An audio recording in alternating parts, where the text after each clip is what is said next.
The Great Hall of the Galactic Council was the most beautiful place in the known universe. Its walls were made of crystal that glowed with soft blue light. Thousands of seats rose up in circles, and in each seat sat a representative from a different alien species. Some had scales, some had feathers, and some had bodies made of pure energy. They had ruled the galaxy for 10,000 years. They believed they knew everything. They were wrong. Admiral Minho stood at the center of the hall. He was a tall man with gray hair and tired eyes.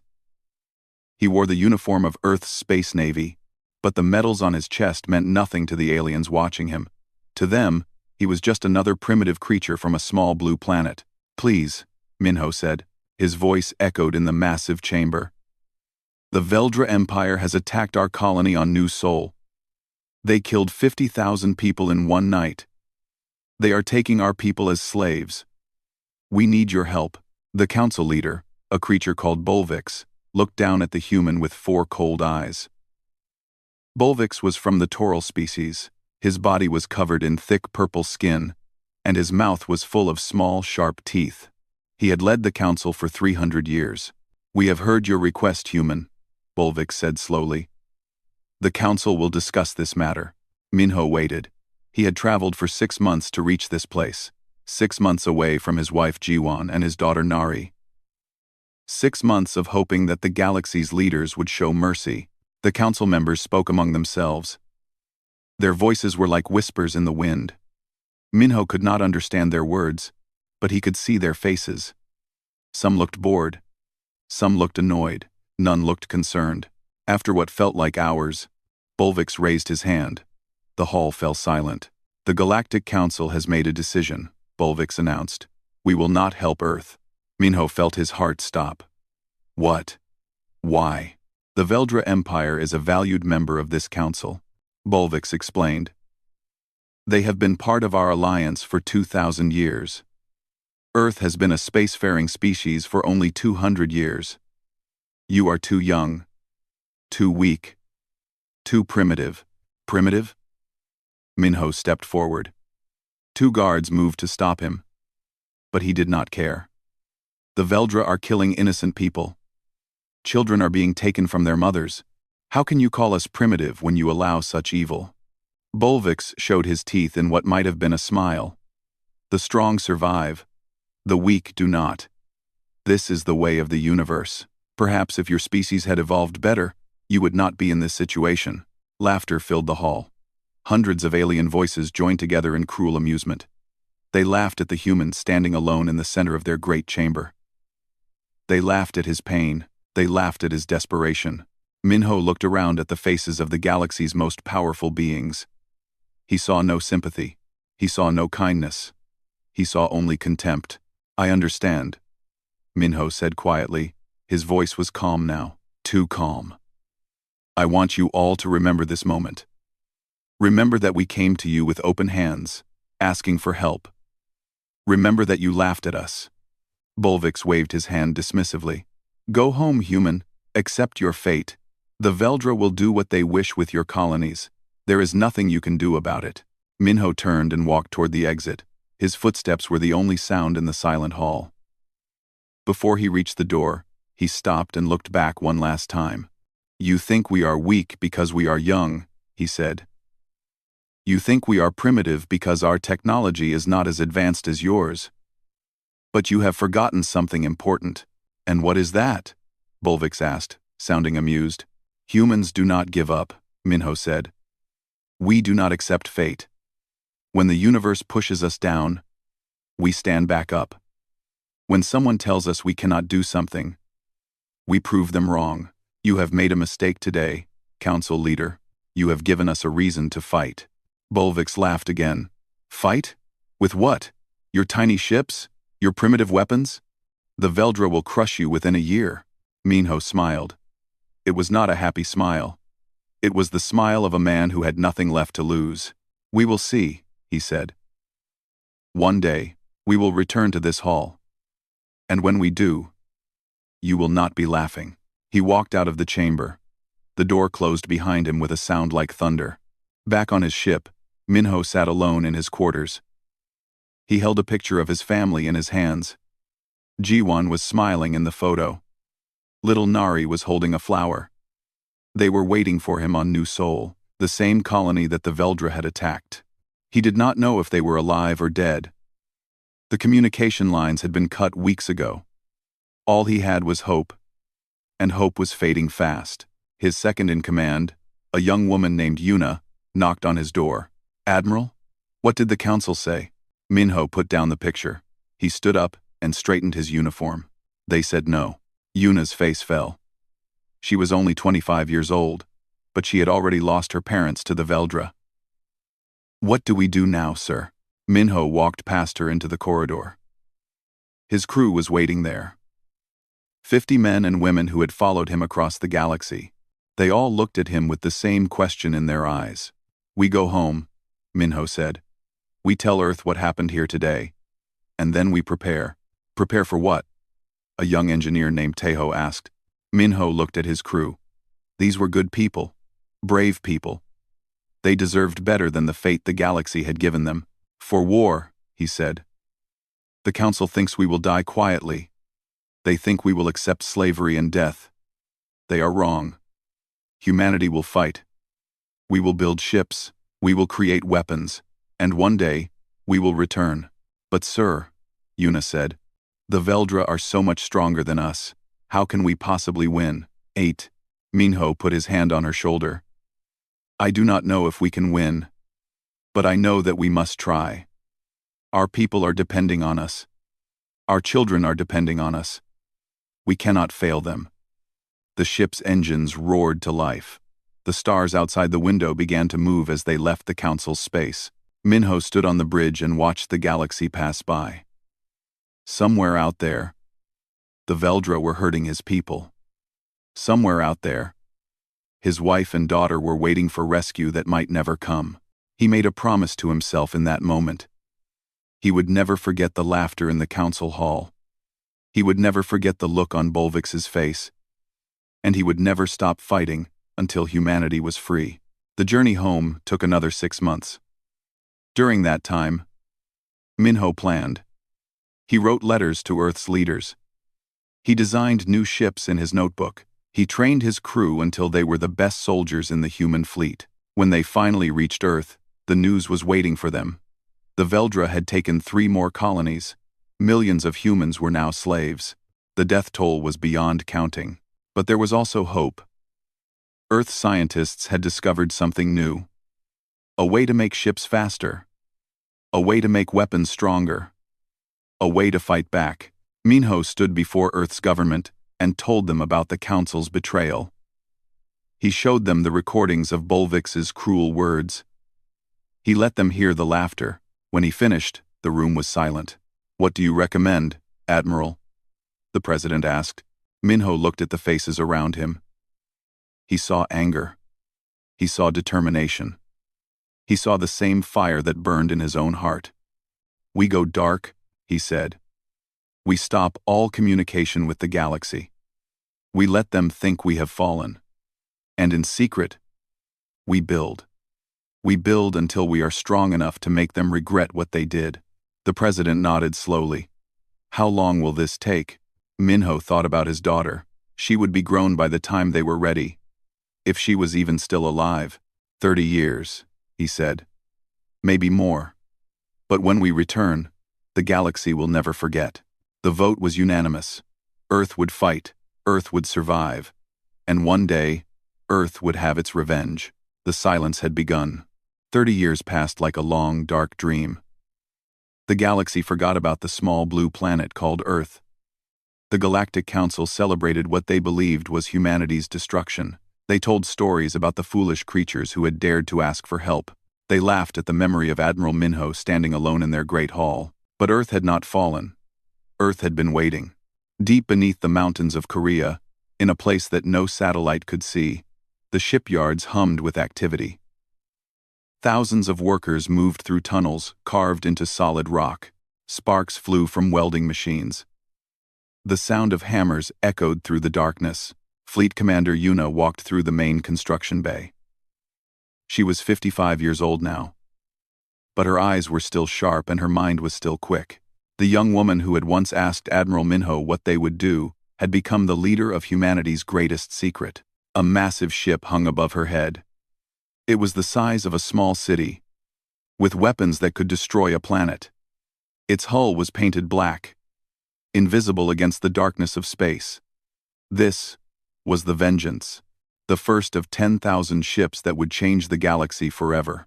"Commander Yuna," a voice called out. "We have finished the engine tests." Yuna turned to see Tejo walking toward her. He was old now, too, with white hair and wrinkled hands. But those hands had built miracles. He was the greatest engineer humanity had ever known. "What are the results?" Yuna asked.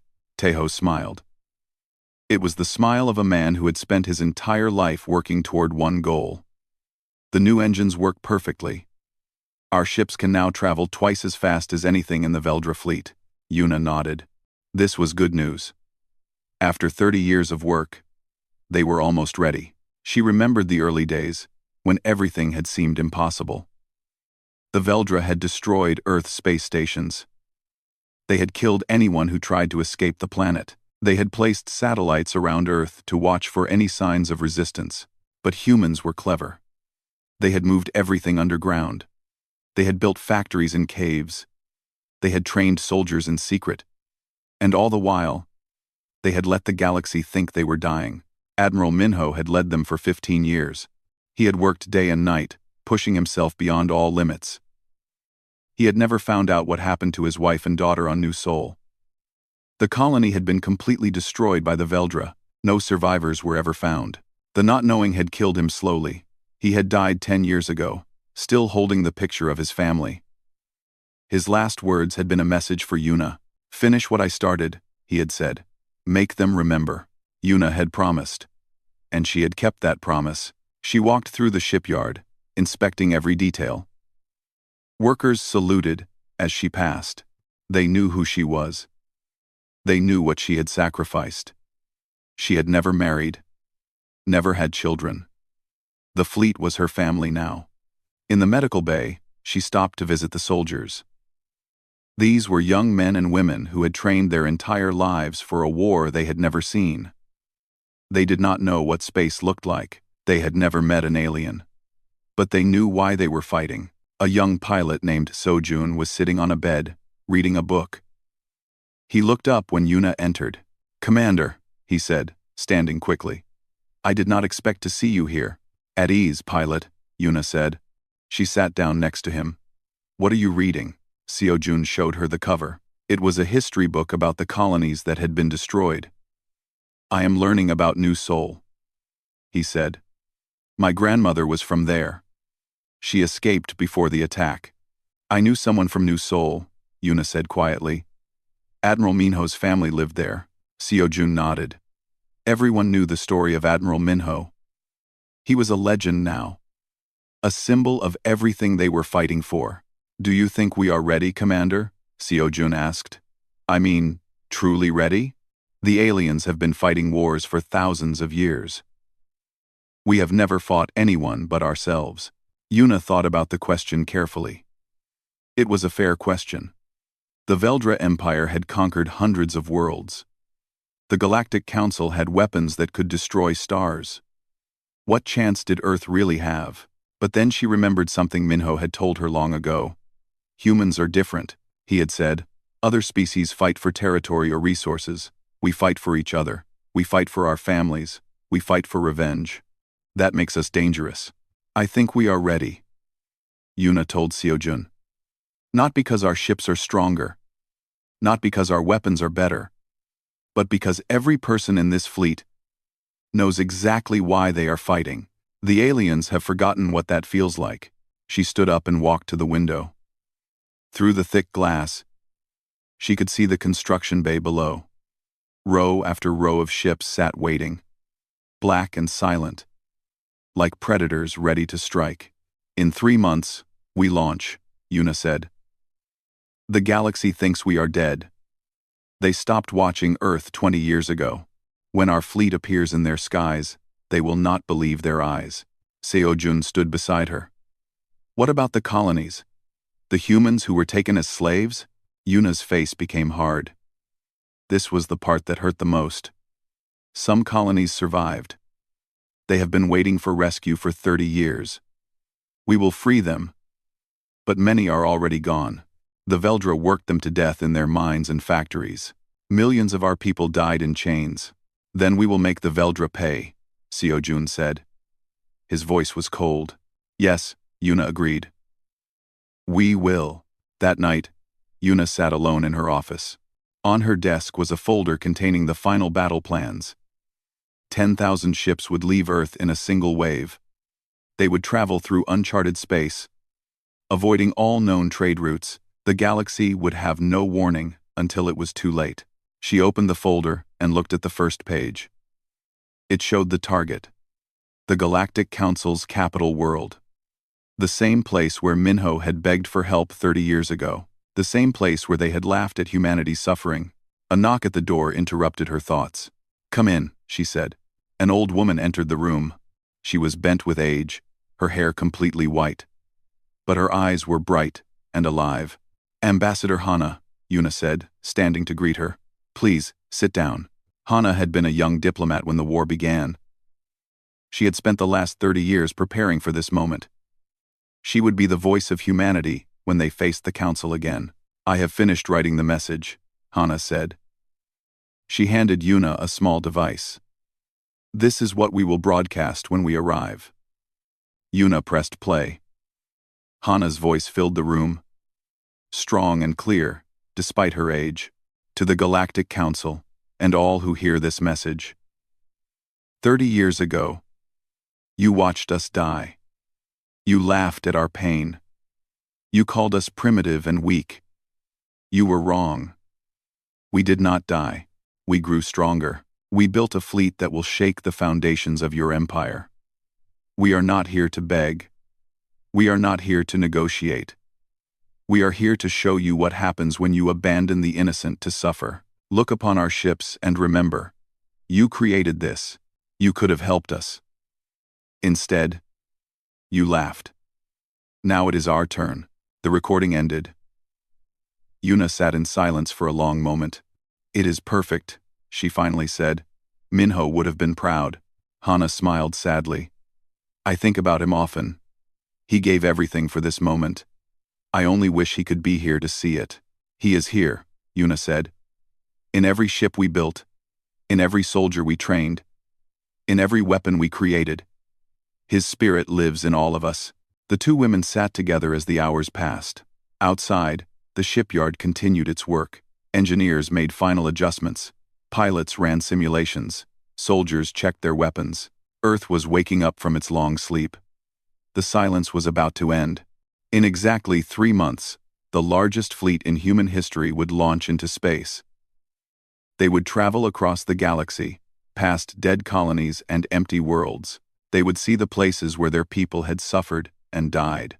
And then they would arrive at the Galactic Council's door. Not as beggars asking for help. Not as primitives to be mocked and ignored. But as a force that would change the galaxy forever. Yuna looked at the picture on her desk. It was the same picture Minho had carried all those years ago. G1 and little Nari. Smiling in the sunlight. We are coming, she whispered. For all of you. For everyone we lost. We are finally coming. The countdown had begun. The space around Taralis Prime was always busy. Thousands of ships moved between the planet and its 7 moons. Trade vessels carried goods from 100 different worlds. Luxury ships brought wealthy tourists to see the Galactic Council's capital. Military cruisers patrolled the borders, watching for any signs of trouble. But there had been no trouble for centuries. The Council controlled everything. No one dared challenge their power. The idea of an attack on Taralis Prime was so impossible that most people never even thought about it. That morning started like any other. The sun rose over the crystal towers of the Council building. Citizens of a dozen different species walked through the streets, going about their daily lives. Children played in parks. Merchants opened their shops. Everything was peaceful and calm. Then the sky turned dark. A sensor operator named Brilk was the first to see it. He was a young Toral. just 3 years into his job. His work was usually boring, watching screens that never showed anything interesting. But at exactly 12 minutes past sunrise, his screens went crazy. "What is this?" he muttered, staring at the numbers. There had to be a mistake. The sensors were showing thousands of objects appearing in the outer system. That was impossible. Nothing could travel that far without being detected. He ran his checks again. The numbers stayed the same. "Sir," he shouted to his supervisor, "we have contacts. Thousands of contacts." His supervisor, an old Toral named Krevex, walked over slowly. He had seen many false alarms over the years. "Calm down, young one. It is probably just a meteor shower." Then Krevex looked at the screen. His 4 eyes went wide. The color drained from his purple skin. "Sound the alarm," he whispered. "Sound the alarm now." Sirens began to scream across Toralis Prime. People in the streets stopped and looked up at the sky. They had never heard that sound before. It was the sound of invasion. In the council chamber, Bolvix was having his morning meal. He was old now, even by Toral standards. His skin had turned from purple to gray. His teeth were not as sharp. But he still led the council with an iron hand. A guard burst through the door. "Council leader, you must come to the observation deck immediately." Bolvix sighed. "What is it now? Another trade dispute?" "No, sir. Ships. Thousands of ships.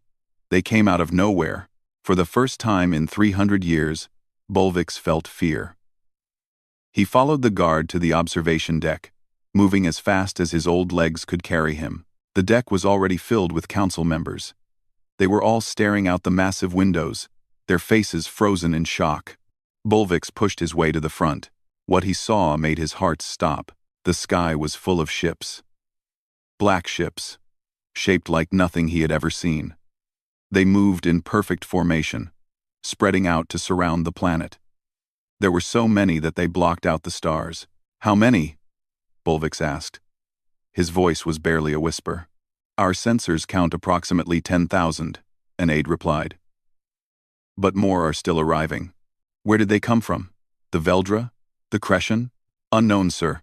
The ships match no known designs. They refuse to respond to our communications." Bolvix stared at the fleet.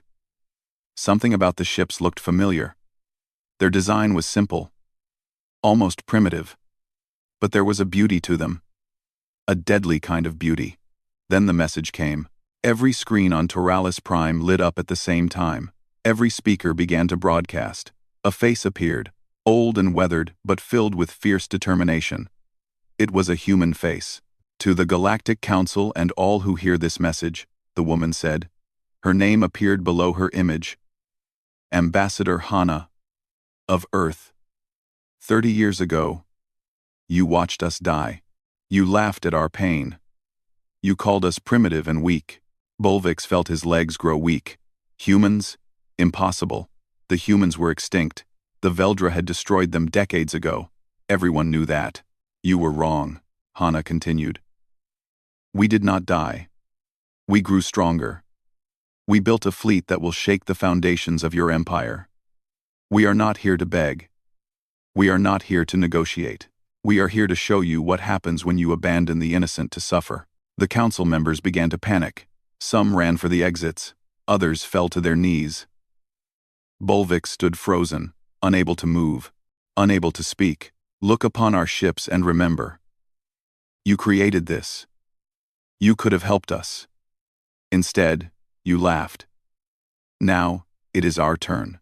The message ended. For a long moment, there was only silence. Then the human fleet began to move. Commander Yuna stood on the bridge of the Vengeance, watching Toralis Prime grow larger in the view screen. Around her, officers worked at their stations with calm efficiency. They had trained for this moment their entire lives. "All ships report ready," her tactical officer announced. "Weapons are charged. Shields are at full power." Yuna nodded. "Hold position. We wait for their response." Captain Seojun stood beside her. He was no longer the young pilot she had met in the medical bay. He had grown into one of the finest officers in the fleet. "Do you think they will fight?" Jun stood beside. Do you think they will fight? I do not know, Yuna admitted. They have a large defense fleet. If they choose to resist, many will die on both sides. Then why did we come here first?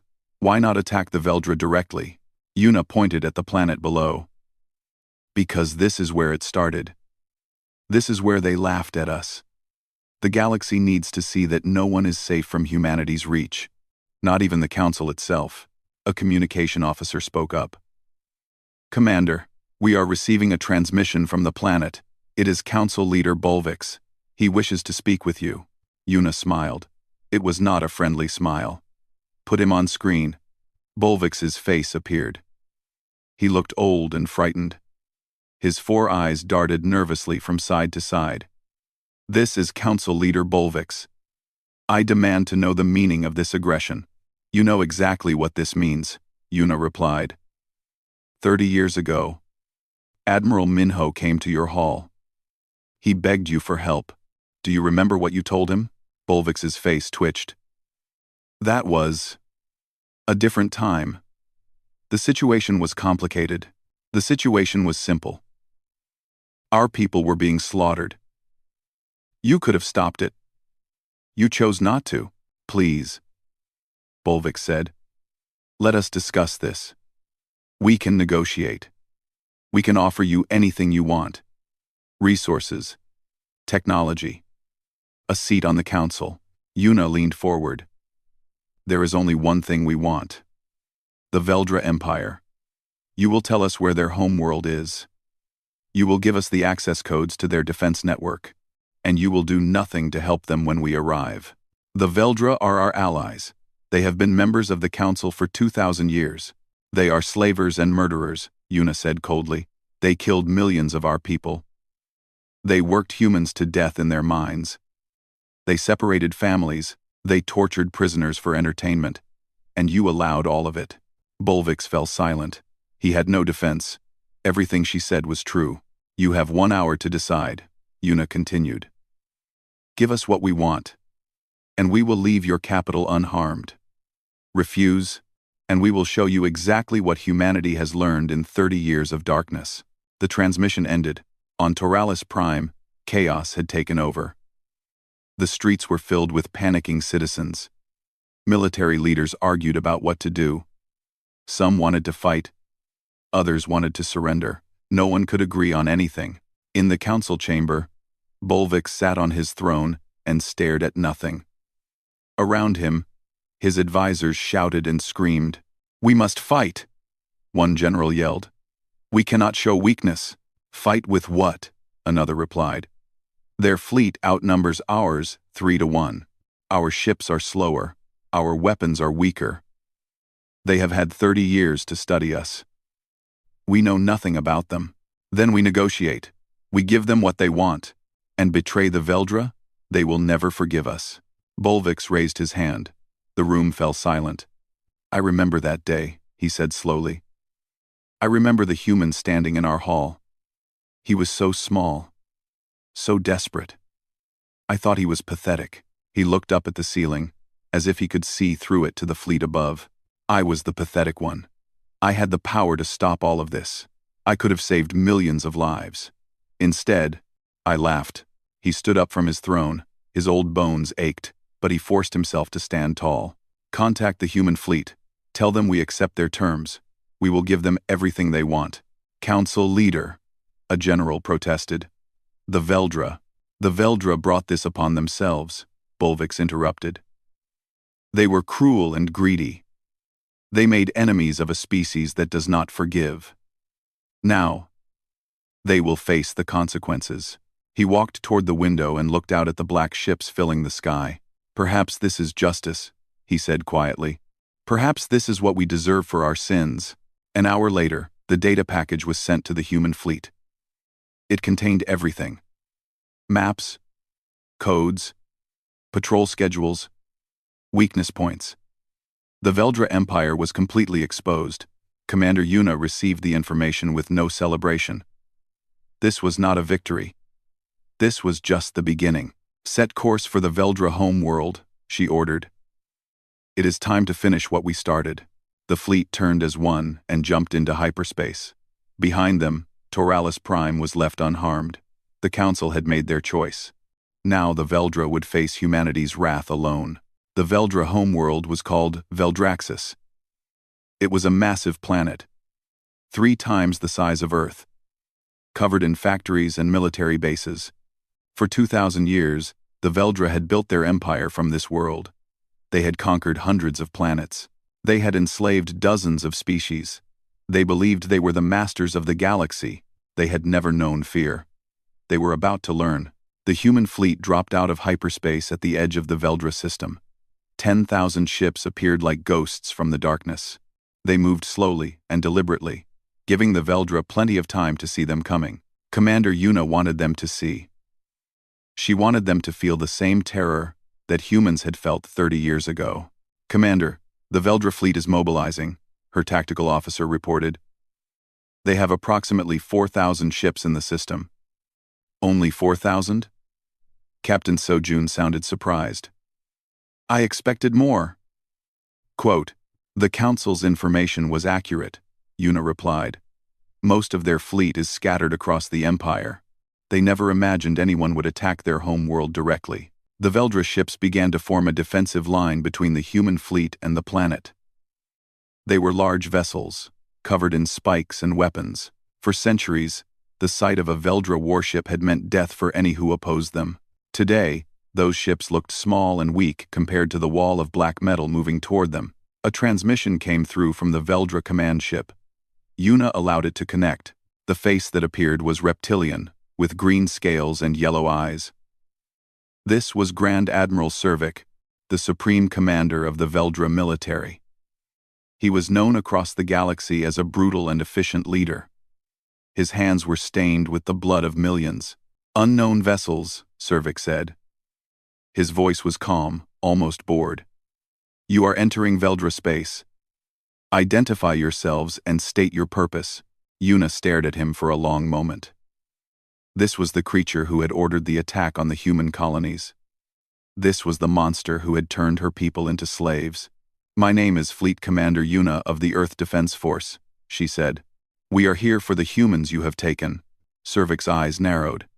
"Humans? I thought we killed all of you." "You tried. You failed." The Veldra Admiral laughed. It was a cold, cruel sound. "So some of you survived. How amusing. You build a fleet, travel across the galaxy. And for what? There are no humans left on Veldraxis. We worked them all to death years ago." The bridge of the vengeance went silent. Yuna felt her hands tighten into fists. "All of them?" she asked quietly. "Every last one. The adults died first. They were weak and useless. The children lasted longer. They had smaller hands, perfect for reaching into machines. But eventually, they broke too." Seo-jun stepped forward, rage burning in his eyes. "You monster," Servik smiled, showing rows of sharp teeth. "I am not a monster. I am simply practical. Your species was worthless, except as labor. We extracted every bit of value from you. That is the way of the universe. The strong use the weak." Yuna raised her hand to stop Sojun. Her voice was ice cold when she spoke again. "You just confessed to genocide, Admiral. In front of your entire fleet. In front of the galaxy." She pressed a button. Every screen in the Veldra system lit up. The transmission was being broadcast everywhere. "This message is being sent to every planet in the galaxy," Yuna continued. "Every species will hear what you just said. Every being will know what the Veldra did to humanity." Servik's smile faded slightly. "They already know. They did not care then. They will not care now. Perhaps. But we have something else to show them." The screens changed. Images began to appear. Photographs taken by human scouts who had infiltrated Veldra space over the past decade. Videos recovered from destroyed colonies. Records stolen from Veldra databases. The galaxy saw everything. They saw the mines where humans had been forced to work until they collapsed. They saw the factories where children as young as 5 had operated dangerous machines. They saw the camps where families had been separated, never to see each other again. They saw the mass graves, thousands of bodies thrown into pits like garbage. Some of the graves were still fresh. The Veldra had continued killing humans, even after there was no work left for them to do. They saw the torture chambers, places where Veldra officers had hurt humans for entertainment. The screams captured in those videos would haunt the galaxy forever, and they saw New Sol. The recording showed a beautiful city filled with parks and homes. Then the Veldra ships appeared. They opened fire without warning. Buildings collapsed. People ran screaming through the streets. Mothers held their children and tried to find shelter. There was no shelter. Yuna watched the video with dry eyes. She had seen it many times. But she knew she was watching the last moments of Admiral Minho's wife and daughter. Somewhere in that chaos, Jiwan and Nari had died. You recorded everything, Yuna said to Servik. You kept records of every crime. You were proud of what you did. Servik said nothing. His face had gone pale beneath his green scales. The Galactic Council abandoned us, Yuna continued. They called us primitive. They said the strong survive, and the weak do not. Well, Admiral, we survived. And now we are the strong ones. She turned to her tactical officer. All ships, target the Veldra fleet. Prepare to fire on my command. She turned to her tactical officer. Commander, Servik shouted. Wait, we can negotiate. We have resources, technology, anything you want. There is nothing you can give us, Yuna replied. There is no price for the lives you took. There is no payment for the suffering you caused. There is only justice. Mercy. Show mercy. Yuna thought about that word. Mercy. Had the Veldra shown mercy when they bombed New Sol? Had they shown mercy when they worked human children to death? Had they shown mercy when they threw bodies into mass graves? You do not deserve mercy, she said. But you will receive something better. You will receive a lesson. A lesson that the galaxy will never forget. She turned to face the view screen one final time. Admiral Servik, by the authority of the Earth Defense Force, I declare the Veldra Empire guilty of genocide, slavery, and crimes against humanity. The sentence is death. Fire. 10,000 ships opened fire at once. The Veldra fleet never stood a chance. Their ships exploded in brilliant flashes of light. Their defensive line shattered like glass. In less than 30 minutes, 4,000 Veldra warships were reduced to floating debris. The human fleet moved toward Veldraxis. The planet's surface was covered in military bases and weapons platforms. All of them opened fire. All of them failed. Human ships were faster, stronger, and more advanced than anything the Veldra had. The weapons platforms were destroyed one by one. The military bases were turned to dust. The factories where humans had suffered and died were erased from existence. But Yuna had given strict orders. No civilian targets. No cities. No hospitals or schools. This was not genocide. This was surgical destruction of the Veldra military machine. After 3 hours, it was over. The Veldra Empire's homeworld was defenseless. Their fleet was gone. Their bases were ruins. Their weapons were destroyed. Admiral Servik floated in space, his escape pods surrounded by human ships. He had tried to flee when his command ship was destroyed. He had not gotten far. Captain Seojun brought him to the Bridge of the Vengeance. The Veldra admiral was forced to his knees in front of Commander Yuna. What will you do with me? Servik asked. His voice had lost all its arrogance. He sounded like a frightened child. Yuna looked down at him. You will stand trial. You will face the families of everyone you killed. You will hear their stories. And then, you will be executed. You cannot do this. I am a military leader. I was following orders. The beings who gave those orders are already dead. You will join them soon. Guards took Servik away. He screamed and struggled, but it made no difference. Justice had finally caught up with him. Yuna walked to the window and looked out at the burning world below. Smoke rose from the ruins of military bases. Debris from destroyed ships floated past like falling leaves. Seojun stood beside her. We did it, he said quietly. After 30 years, we finally did it. Yes, Yuna agreed. But it does not bring them back. The people we lost. The families torn apart. The children who died in chains. No, it does not. They stood in silence for a long moment. What happens now? Seojun asked. Yuna turned away from the window. Now we free the survivors. There are human colonies still out there. People who have been hiding from the Veldra for decades. We find them.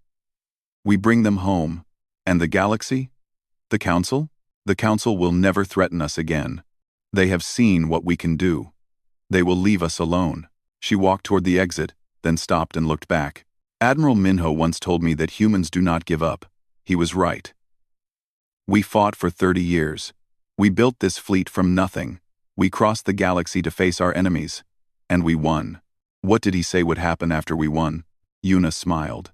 It was the first real smile she had shown in decades. He said we would go home. He said we would rebuild. He said we would make sure this never happens again. She looked at the picture she still carried. The same picture that Minho had held until his dying day. Jiwon and Nari, smiling in the sunlight. That is what we will do, she said.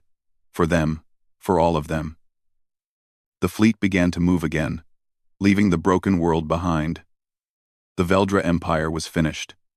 Humanity had had its revenge. But the story was not over yet. The news of the Veldra Empire's fall spread across the galaxy like wildfire.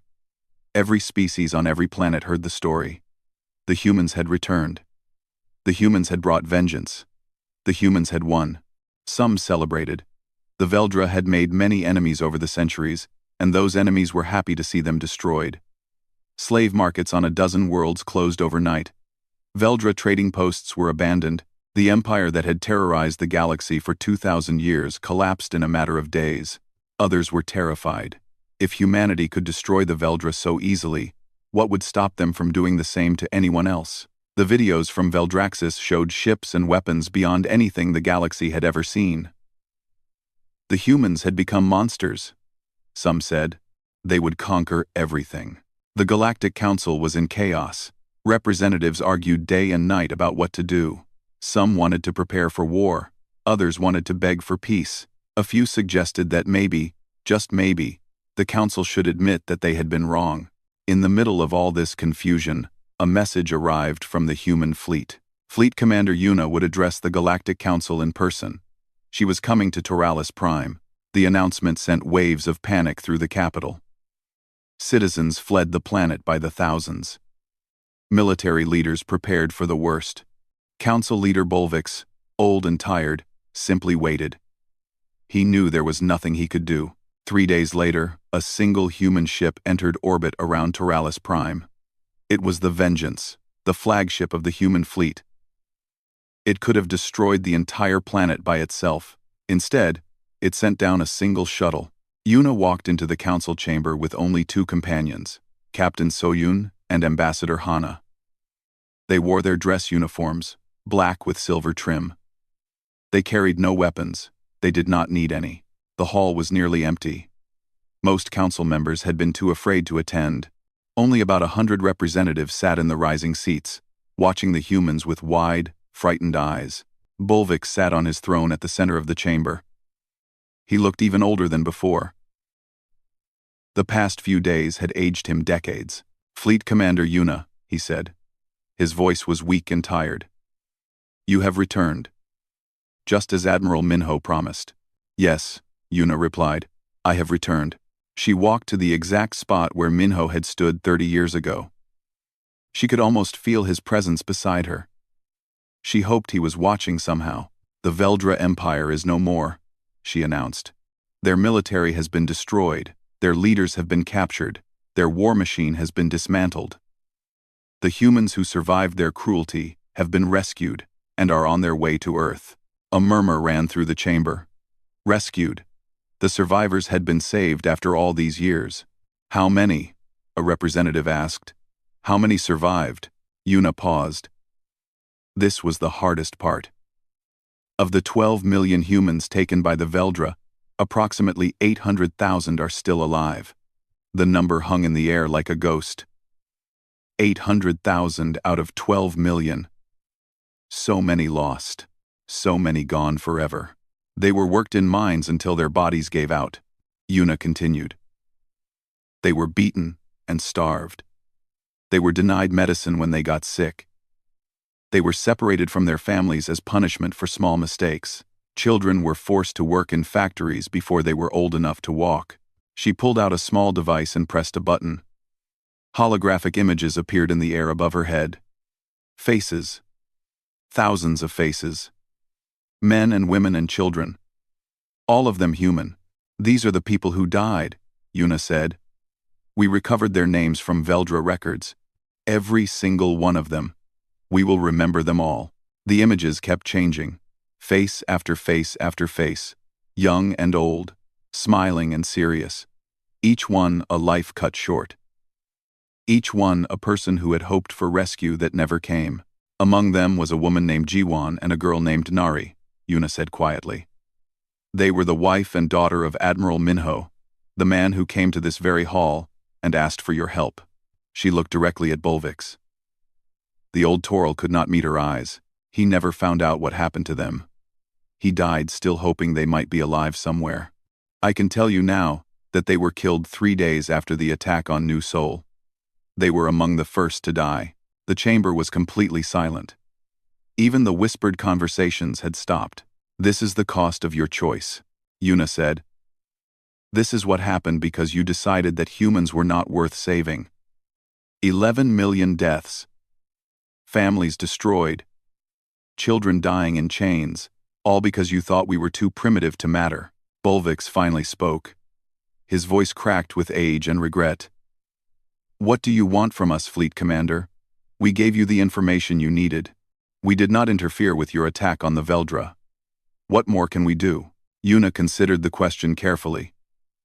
She had thought about this moment for years. What should she demand? Territory? Resources? A seat on the council? Revenge against every species that had laughed at them? In the end, she realized that none of those things mattered. I want nothing from you, she said. We did not come here to conquer. We did not come here to rule. We came here to deliver a message. She walked closer to Bolvix's throne. The guards tensed, but Bolvix waved them away. The galaxy has operated on one principle for 10,000 years, Yuna said. The strong do what they want. The weak suffer. That is the law you have lived by. That is the law that killed millions of innocent humans. She turned to face the entire chamber. We reject that law. Humanity will not play by your rules. We will not join your council. We will not participate in your politics. We will go home and rebuild our civilization in peace. But, she continued, her voice hardening, we will be watching. If any species attacks an innocent world, we will respond. If any empire tries to enslave a weaker people, we will stop them. If anyone commits the crimes that the Veldra committed, they will face the same fate. You are threatening us? A representative shouted. No, I am warning you. There is a difference. Yuna smiled coldly. A threat is what you do when you want something. A warning is what you give when you have already made up your mind. She gestured to Ambassador Hana, who stepped forward with a datapad. This contains the locations of every human colony that survived, Hana said. There are 17 worlds where our people have been hiding for the past 3 decades. They are under our protection now. Any ship that approaches them without permission will be destroyed. Additionally, Yuna added, we are establishing a neutral zone around Earth.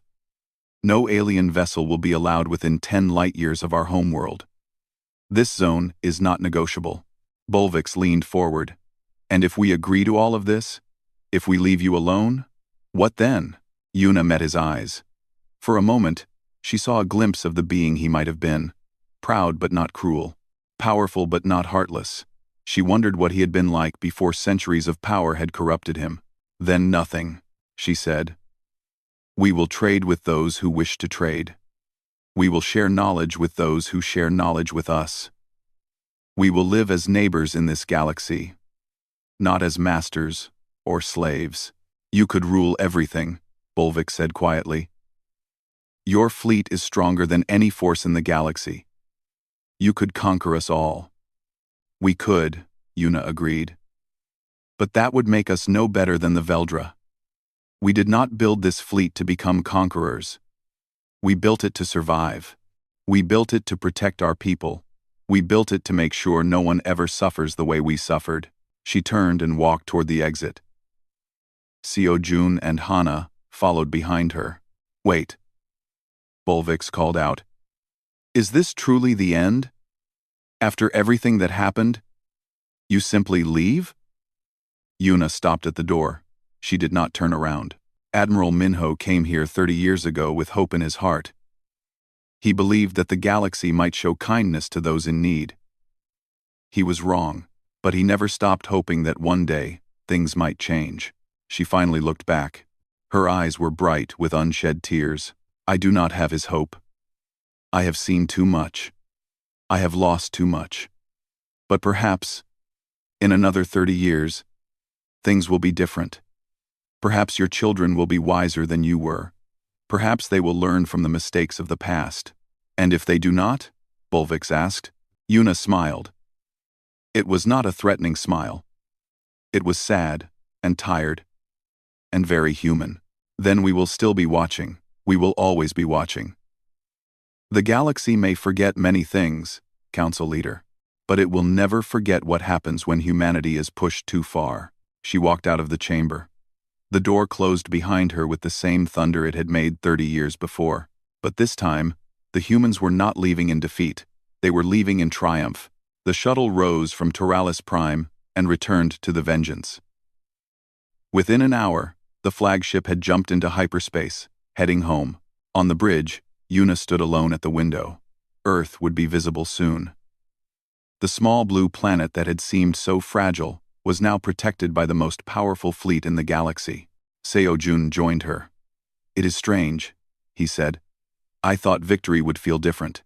I thought there would be more joy. Victory always feels empty, Yuna replied. We won the war, but we cannot bring back the dead. We cannot undo the suffering. All we can do is make sure it never happens again. Do you think it will work? Do you think the galaxy will leave us alone?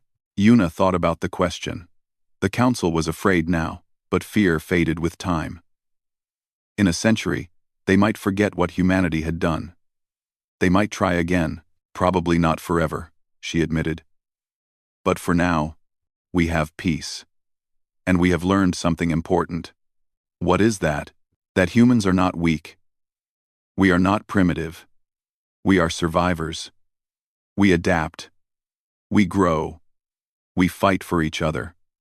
And when the universe tries to destroy us, we come back stronger. Earth appeared in the view screen. Blue and green and beautiful. Home. Admiral Minho would be proud, Seo-jun said. Yes, Yuna agreed. He would be. She took out the picture one last time. Jiwon and Nari. Forever young. Forever smiling. She had carried this picture for 30 years. She had looked at it every day, reminding herself why she fought. Now the fighting was over. Now it was time to rest. When we land, she said softly, I am going to visit Minho's grave. I am going to tell him that we did it. We finished what he started. What will you do after that? Yuna smiled. For the first time in decades, it reached her eyes. I am going to watch the sunset. I am going to feel the grass under my feet. I am going to remember what it means to be human. End quote. The fleet descended toward Earth, 10,000 ships coming home after 30 years of preparation and war. They had left as refugees and returned as legends. The galaxy watched in silence. The council recorded everything. Future generations would study this moment, trying to understand how a small species from a tiny planet had changed everything. The answer was simple, really. Humans never gave up. Humans never forgot. And when humanity finally fought back, the galaxy learned to remember. Admiral Minho had promised they would return. He had kept that promise, and the galaxy would never forget.